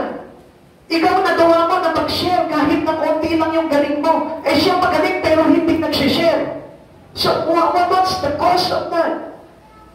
Wala pong kwenta po yun eh. Kahit na anong galing mo sa salita ng Diyos, kung hindi naman ito nagagamit para magligtas ng maraming kaluluwa, it is nothing. Amen. Kaya nga hindi po tayo parang ihan talaga ng memory verse, kundi kailangan yung pong paggamit sa ating Panginoon na makita po sa buhay po ng bawat isa sa atin. He fears that the storm will destroy his long-awaited crop. Natatakot siya na baka mamaya sirain po ng malakas na hangin ng bagyo. Ito pong aking maihasik. Mga kapatid sa Panginoon, gusto ko malaman mo, umani ka sa Panginoon ng salita ng Diyos at huwag ka nang matakot kahit na anong problema na dumating sa buhay mo. Ihasik mo pa rin, igapas mo pa rin yung salita ng Diyos para naman po mapakinabangan ng iba. Kapatid, sayang yung mga bagay na natutunan natin sa Panginoon. Kaya nga, alam niyo po ba, dapat po tayo po'y connected into our church. Kasi ang church po, ang nag-designate po sa atin ng mga task na dapat natin gawin towards our God. Kaya nga kung wala po tayong church, paano po tayo talaga gagawa pagdating sa mga bagay sa Panginoon? Gagawa ka in yourself, in your own self. Hindi po pwede po yun sapagkat ang Diyos ang nagbabahagi po sa atin ng salita ng Diyos. Remember? Kaya nga kung halimbawa, ikaw lamang, soloista ka, mag-aaral ka ng salita ng Diyos at pagkatapos nito, ay hindi ko alam kung paano gagawin mo. I tell you, there is something wrong with that. Kasi tayo po lahat nang galing tayo sa mga alagad eh. Tayo po lahat ay bunga po ng mga alagad. Bunga ng kanilang paghayo, bunga ng kanilang pagtatarim, bunga ng kanilang pag-ani. Kaya tayo nandito ngayon dahil bunga tayo ng mga alagad ni Kristo. Kaya nga po tayo nandito ngayon bilang mga alagad na po ng ating Panginoon. Kaya nga kailangan kaisa tayo ng mga alagad ni Kristo at higit sa lahat kaisa tayo ni Kristo Jesus. Kaya tayo nagkakaroon ng takot kasi hindi tayo kaisa ng mga alagad. Kaya nga, you must remember what's happened to the apostle of God, to the disciple of God, di ba? At first, they had fear. Takot sila. Pero when they received the power of the Holy Spirit, the anointing of God, ano nangyari? It gives courage to them. They go in every country, sa lahat ng sulok ng mundo, sila nagpahayag. At ganoon din po tayo. Minsan, alam niyo po ba, wala po tayo doon sa espiritu ng mga alagad ng ating Panginoong Jesucristo. Kaya ano nangyayari sa atin? Nakaka-activate po tayo ng takot po natin. Nahahantaman tayo ng takot po natin. Bakit? Because we did not receive the same spirit that coming to the disciple of God. Kaya wala po tayo ng tapang na yun na ipahayag yung salita ng Diyos. I tell you one thing, dapat hindi ka takot ng Kristiyano.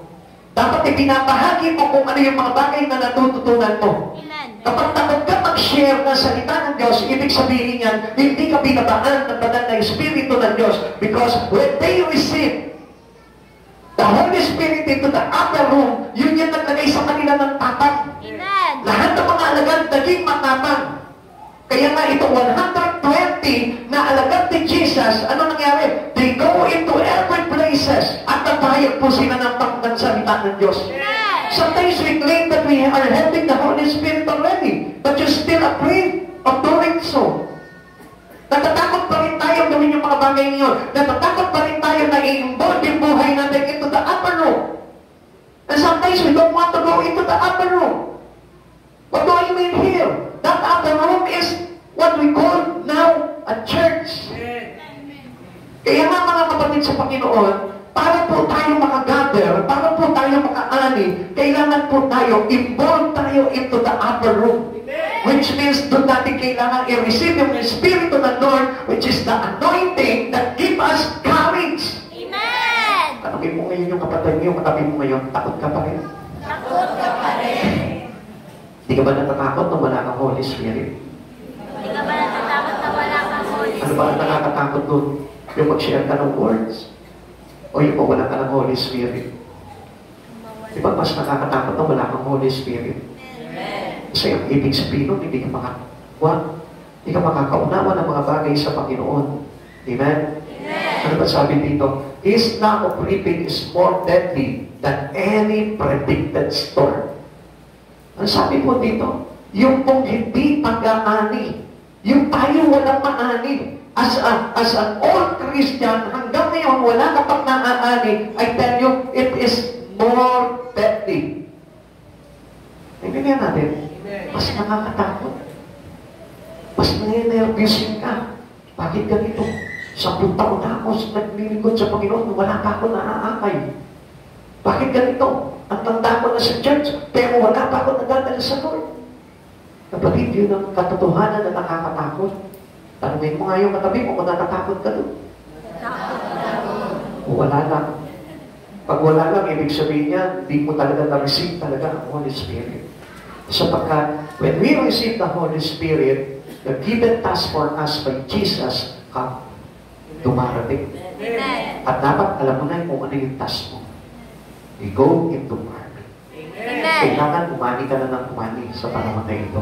Matagal na po tayong Kristiyano, pero until now, wala ka pang naisasama sa church.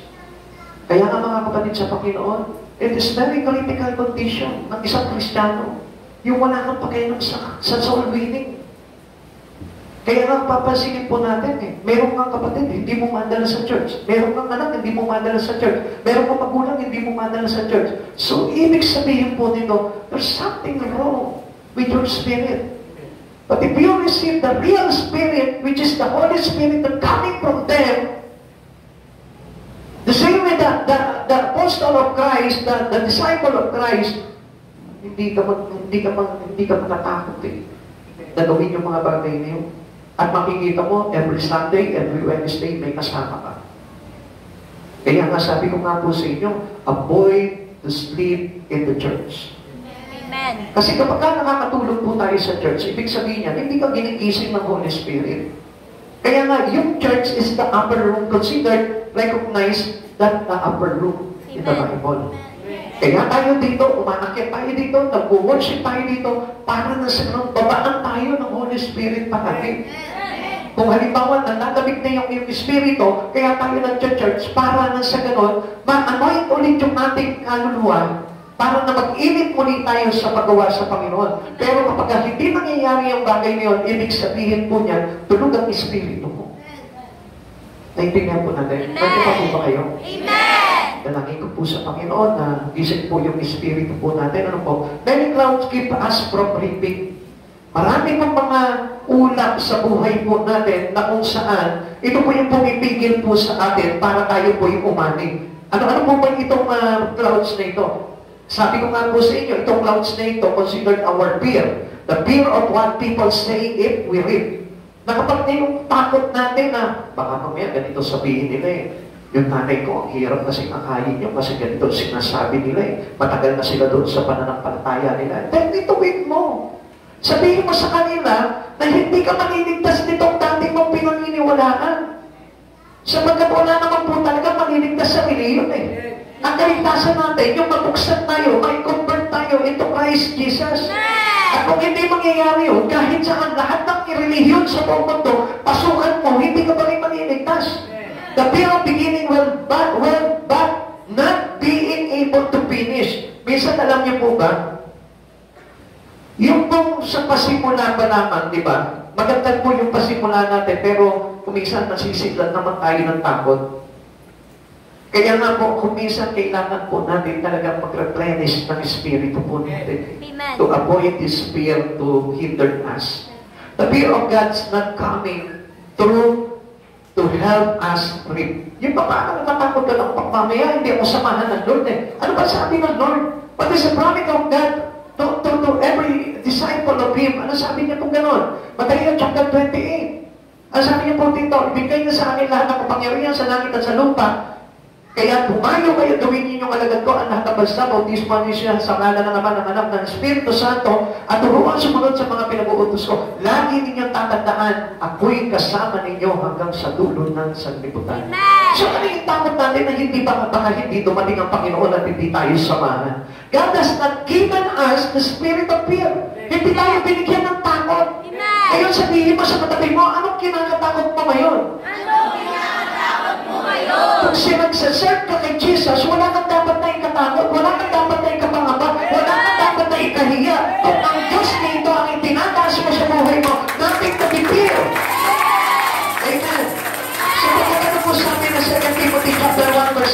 Sapagkat ang Espiritu na ibinigay sa atin ng Diyos ay hindi Espiritu ng kahinaan ng loob, kundi Espiritu ng kapangyarihan, pag-ibig at pagpipigil sa sarili. Hindi na dapat mahina ang loob mo. Hindi ka na dapat dininervyos. Hindi ka na dapat takot na mag-share ng salita ng Diyos. At hindi mo na dapat hinahangangan yung Espiritu ng Diyos kung ano'y pinagagawa sa iyo para magligtas ng kaluluwa. Hallelujah, praise the Lord. Marami sa atin, ikaw na mismo sa sarili mo, natatabunan ka ng takot mo sa maraming bagay, kaya ano nangyayari? Hindi na nagagamit ng Diyos yung buhay mo. You always remember that God saved us to equip us. Amen. Iligtas tayo ng Panginoon para maglingkod sa Kanya. Amen. Hindi para maupo lamang po tayo dyan. Tandaan nyo, hindi lamang isang tao sa simbahan ang tatrabaho sa mga kaluluwa. Kundi every member, every family in Christ, kailangan po yan tumatrabaho sa Lord. Amen. Kaya nga, alam niyo, mga kapatid sa Panginoon, ako hindi ako hanga doon sa mga Kristiyano na ayaw talaga mag-winning soul. Para sa akin, ibang espiritu po meron yun. Sorry to tell you, mga kapatid sa Panginoon. Kasi if we receive the real spirit coming from our God, yun yung magtutulak sa iyo eh. Amen. Para mag-winning soul ka eh. Into farming eh. Kaya nga ako, hindi po ako naniniwala eh. Kasi alam niyo po ba, nagkaroon ng dalawang bahagi po ang mga alagad. Nahati po itong 500 disciple, followers of Christ into two. Yung 120, they received the Holy Spirit of the upper room. And the rest, yung 380, sila yung umalis na agad at hindi na nakapaghintay. Kaya yung mga tao na yun yung mga tao na nanahimik na lang yung kanilang pagkakristyano, yung kanilang pagsunod sa Panginoon. Pero yung pong 120 na naghintay ng Espiritu na pagbabasa kanila, sila po yung naging mahalap, sila po yung mga naging buhay at matapang sa pangangaral ng salita ng Diyos. Kaya tingnan po natin sa panahonan po natin, may impact pa rin po yun. Nasaan ka doon sa dalawang hatik na yun ng mga alagad? Supposed to be, dapat tayo po ay nandun sa kabilang ng mga tumanggap ng Espiritu ng ating Panginoon, which is, yun yung naglagay sa atin ng boldness and activeness to share the gospel. Amen. Sabihin mo nga sa katabi mo, mabuhay ka. Mabuhay ka. Parang tingin ko, parang naghihingalo na eh. Parang palayo tayo ng palayo eh. Parang bibigay na yung Espiritu na. Hello? Nandiyan pa po ba kayo? Yes! Number 3 na po tayo para mabilis na ito. The harvest that never came. Yan. Pag hindi natin ginawa magtanim, hindi natin ginawa mag-ani, wala na po darating na anihan. Sapagkat ngayon pa lamang po dapat tayo po ay nagtatanim at umaani. Para na sa ganon, pagdating ni Jesus, tayong lahat yung i-harvest. Amen. Amen. Ang tanong po dito, masasama ka kaya ito harvest? Huwag niyo kong tingnan. Tanongin ninyo yung sarili po ninyo.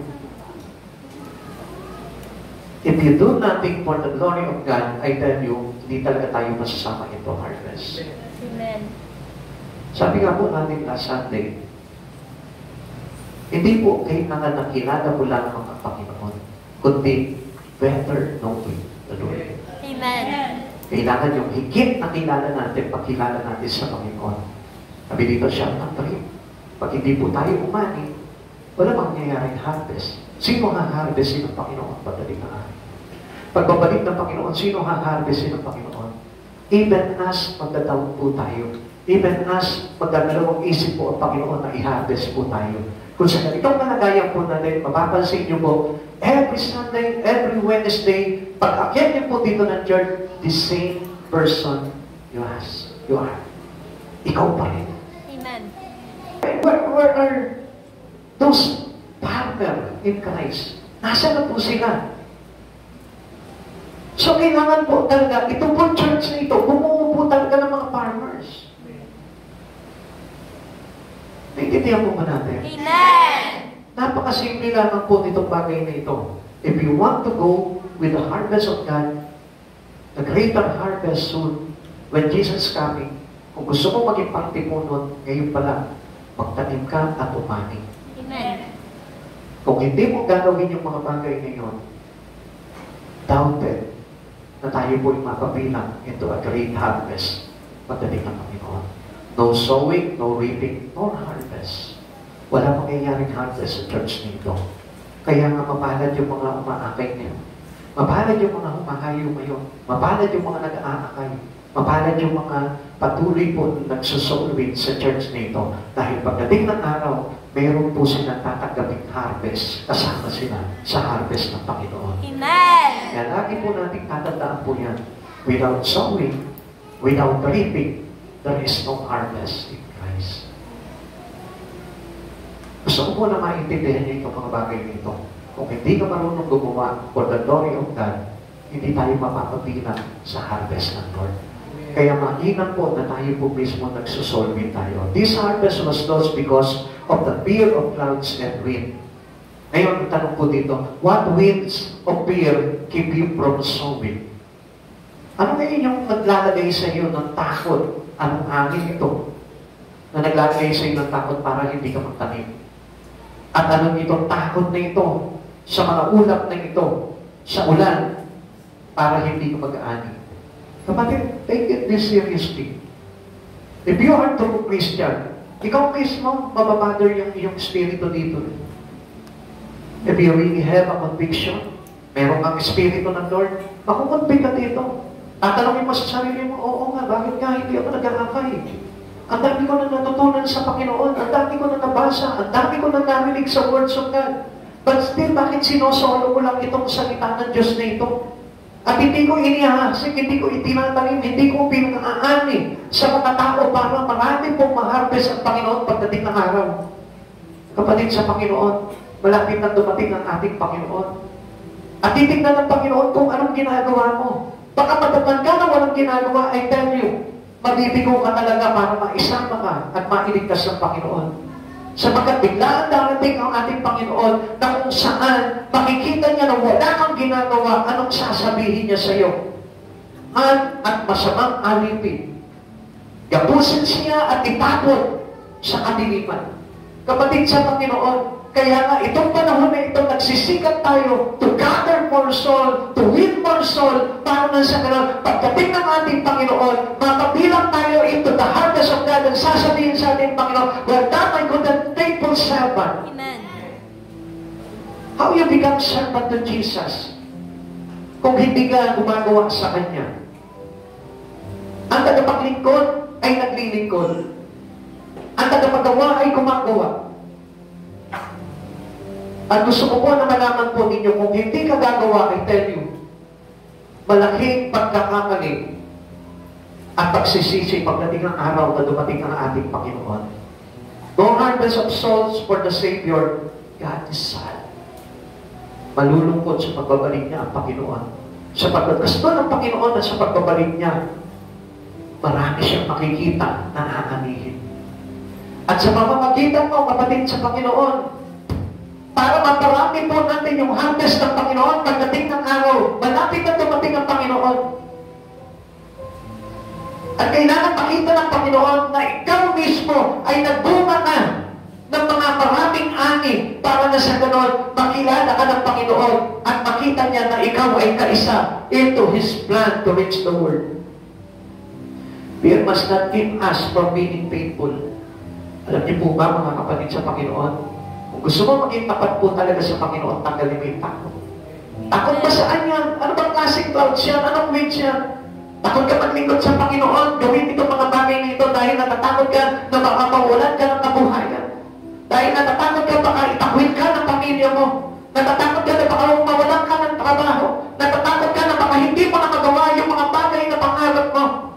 I tell you one thing, mas higit itong harvest na darating. The great harvest is coming, and that harvest is coming from Christ Jesus. Ano silbi pa ng trabaho mo? Ano silbi pa ng pangarap mo? Kung pagdating ng Panginoon, lahat yung bagay na yun ay hindi natin pwedeng sabihin, this is my batch, O Lord. Masipag ako sa trabaho ko sa mundo, masipag ako sa pag-aaral ko, pero nakita ng Lord, wala kang akay, wala kang naipanalong kaluluwa loob sa Panginoon, then ano sasabihin ng Lord? Tamad at masamang alipin, igapos siya at ipatol sa kadiliman.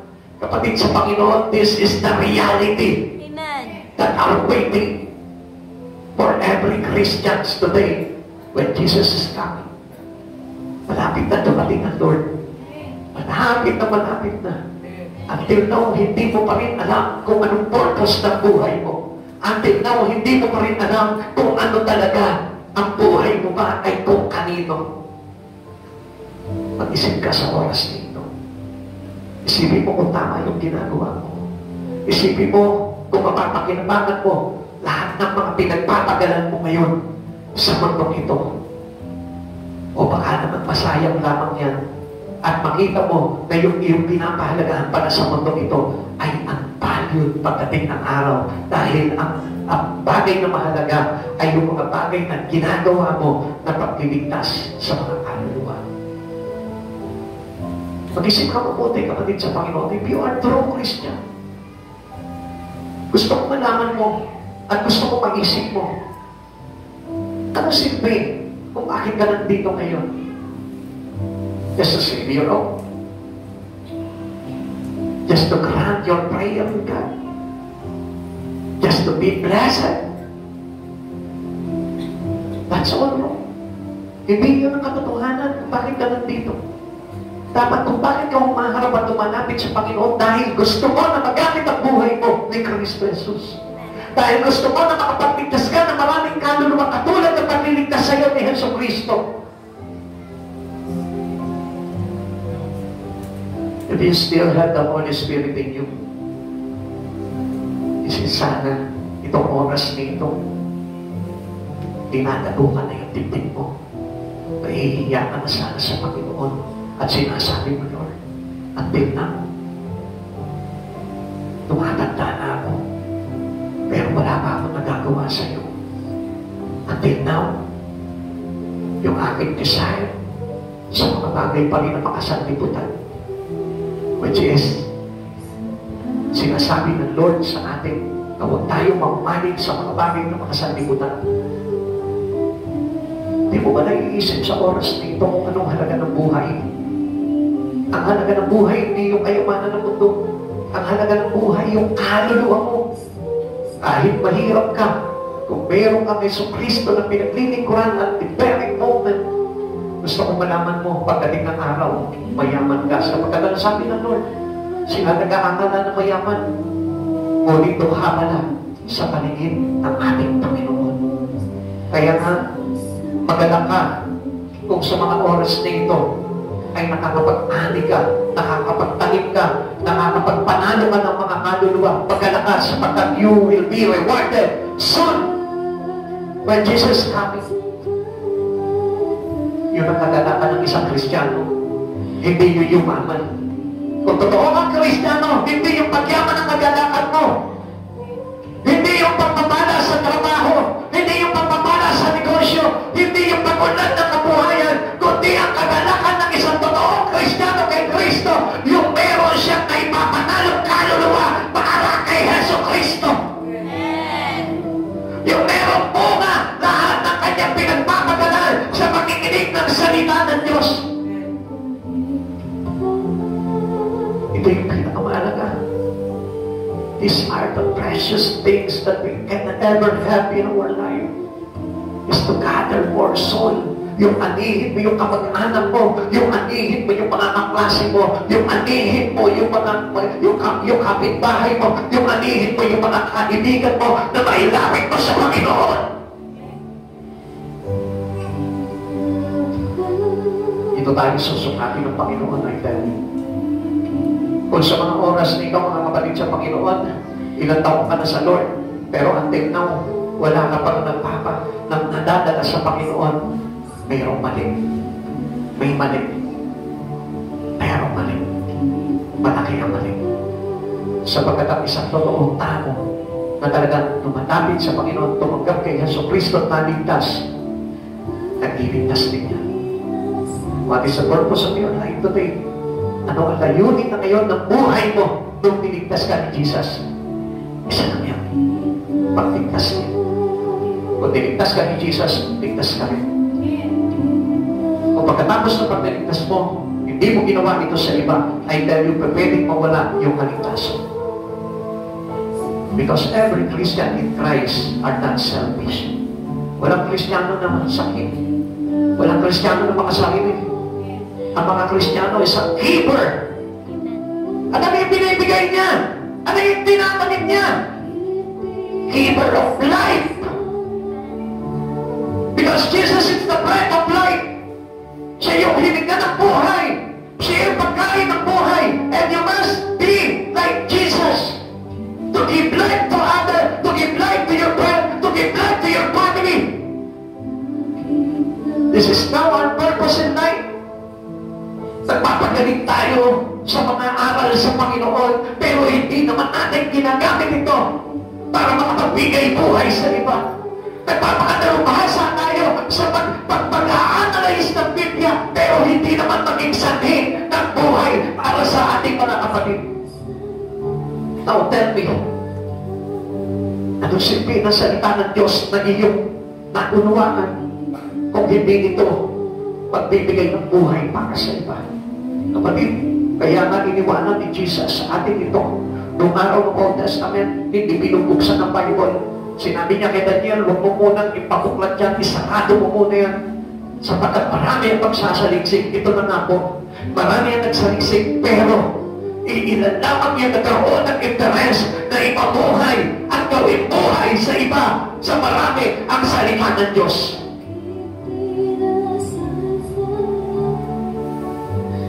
This will cause us a great suffering pagdating ng araw.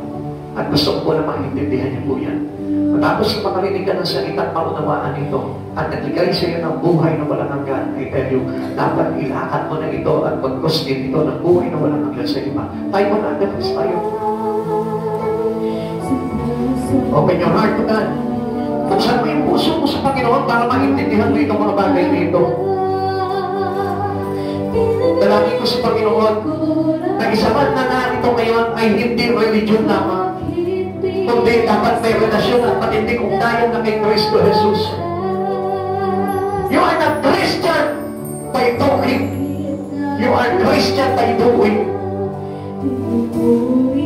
You are not a servant who talk, but you are a servant who walk.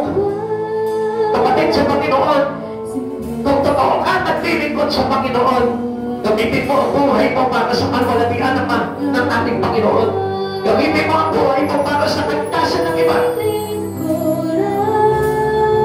Tanungin mo ako sa oras na ito, Panginoon, Lord, mayroon ba talaga akong espiritu mo? Espiritu, pero pa rin na nandito sa puso ko. Hanggang ngayon takot ka pa rin sa buhay. Hanggang ngayon natatakot ka pa rin na baka hindi mo maabot yung pangarap mo. Hanggang ngayon natatakot ka pa rin na baka hindi ka yumaman. Hanggang ngayon natatakot ka baka magutom ka. Hanggang ngayon natatakot ka pa rin na baka hindi mo ma-reach yung mga bagay na gusto mo abutin sa mundong ito.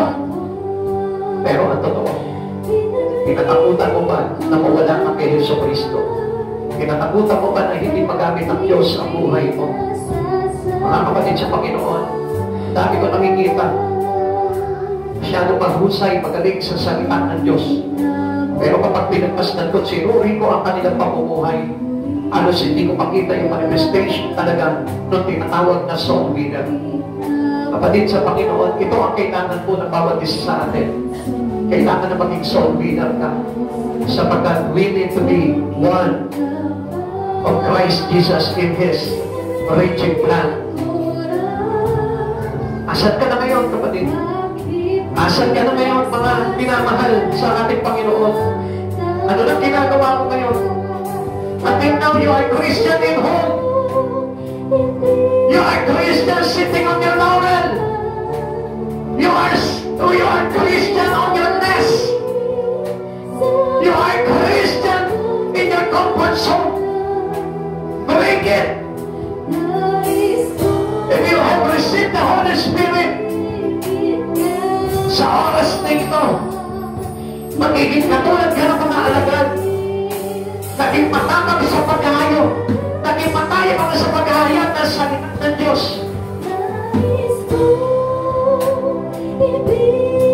Tinanong mo pa ba yung sarili mo? Kung napapangalan mo pa sa buhay mo ang Panginoon? Tinanong mo pa ba ang sarili mo kung mahalaga pa sa iyo ang Panginoong Jesucristo? Bakit hindi mo tanongin sa oras na ito? Bakit hindi mo pakinggan yung tinitubog ng puso mo ngayon? Mga Maria, patimpang pa sa iyo yung mga bagay sa mundo kesa sa mga bagay kay Jesucristo. I want you to know this.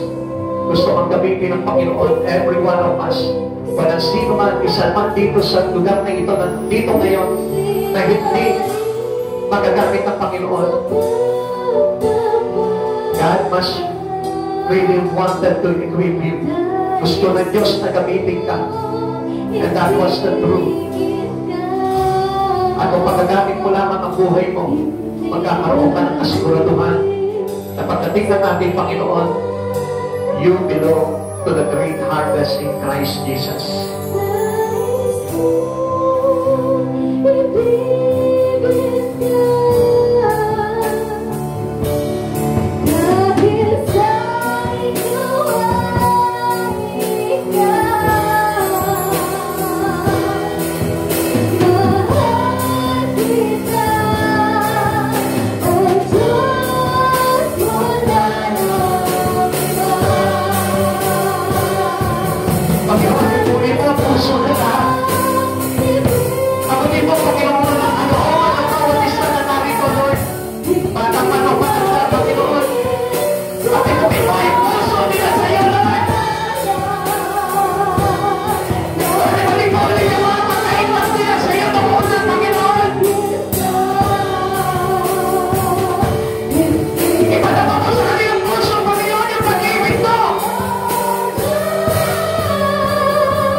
Buhayin mo yung mga conviction nila, Panginoon.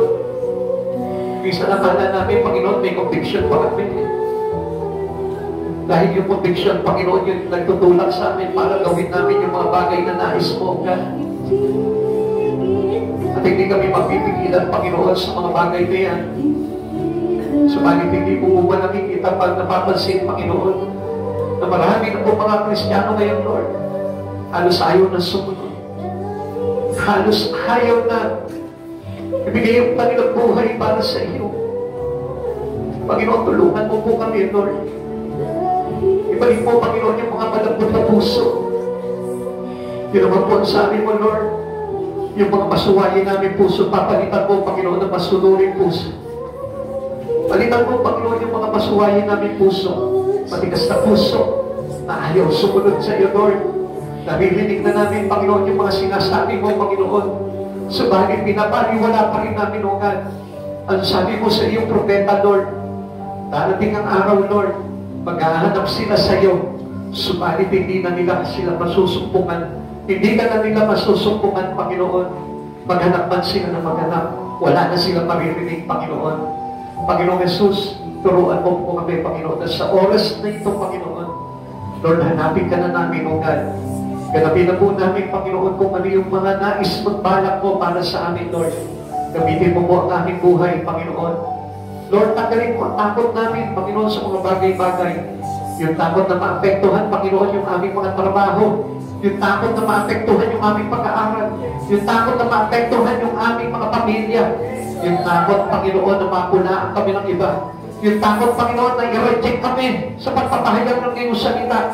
Tanggalin mo ang takot na ito, Lord. Palitan po ito ng tapang, Panginoon. Katulad ng sa iyo, Panginoong Jesus, na kung saan, Panginoon, tinayuan mo hanggang sa huli, O God. Lord, hanggang kamatayan, Lord. Sumunod ka, Panginoong Jesus. Panginoon, hihinig ko po sa iyo, O God. Durugin mo ang puso ng bawat isa sa amin na narito, Lord.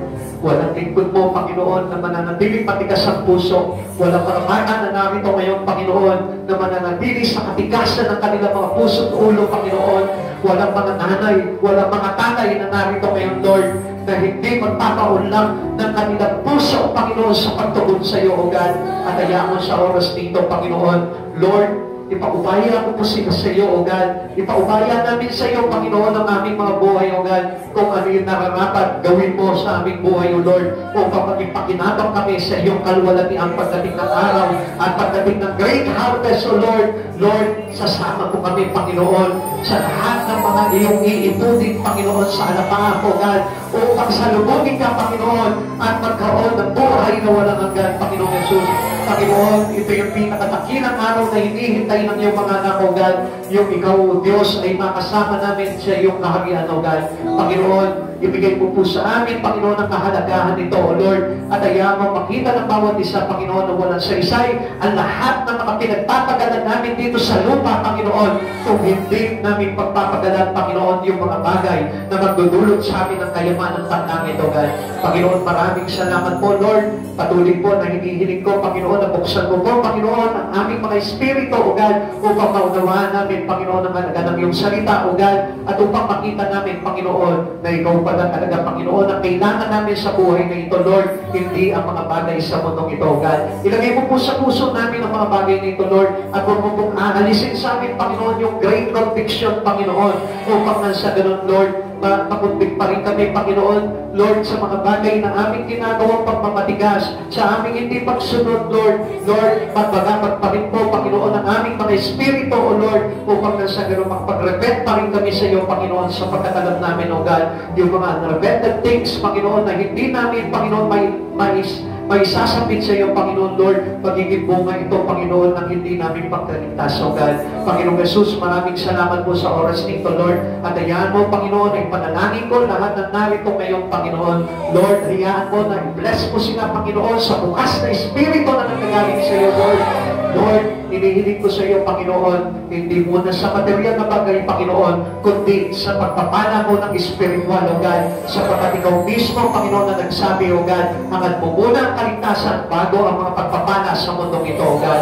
Maraming salamat po, Panginoon, at alam po namin, O God, na ang mahalaga po talaga sa buhay nito, Lord, yung pagdating ng araw, kami lahat ay masama sa mapabilang sa iyong kalwalatian. Salamat, Panginoong Jesus. Lord, wala na kaming iba mahihiling pa sa iyo, Panginoon, kundi ang paglago ng bawat isa, Panginoon, sa Espiritu at magamit kami para sa kalwalatian mo, Panginoon. Maraming salamat po, Lord. Gamitin mo ang church nito, Lord, para magpagligtas pa ng maraming kaluluwa, Lord.